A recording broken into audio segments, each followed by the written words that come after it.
Which restaurants do you enjoy? And where do you prefer to go to? And which ones are your favorite? That's very much dependent on the type of threshold that you have. I, for instance, love vibey, busy, different restaurants. I want to go to a new one all the time. Don't take me back to the same restaurant because my brain is stimulated by new, varied, engaging, and high amount of sensory stimulation. That is typically sensory seeking styles, and people with high threshold would love to go there. Um, it's the opposite for sensory sensitive and people with low thresholds. They would prefer the same restaurant. They will even order the same type of food and something that they are more familiar with. So if I would walk somewhere and I would see two restaurants, one is very busy, very vibey, and lots of people, and another one is more tucked away and quiet, I would go for the vibey one because it would be interesting. My brain will get stimulated. And yes, I will try new type of foods even. Let me try a new dish that I haven't tried on this restaurant.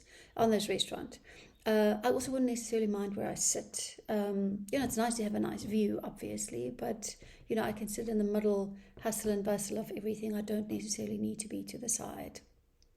I'm sure you never thought about that, but even our choices of restaurants is really ingrained in our sensory thresholds and our speciality field.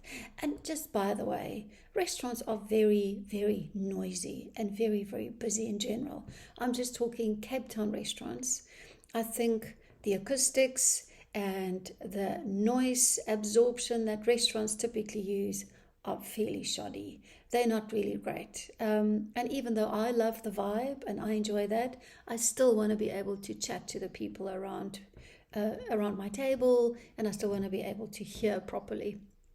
So that's just as a side element. I think restaurants can be very, very busy.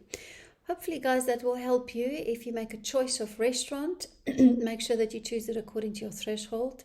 The problem comes in because you usually won't go to a restaurant alone. You are going to go with someone else, and that someone else might have a different need or might have a different preference. So just be very mindful that your choice might potentially clash with the people that you want to go to's choice. And then it's great to actually have a bit of a compromise and make sure that you address everyone's needs. That's all for today, folks.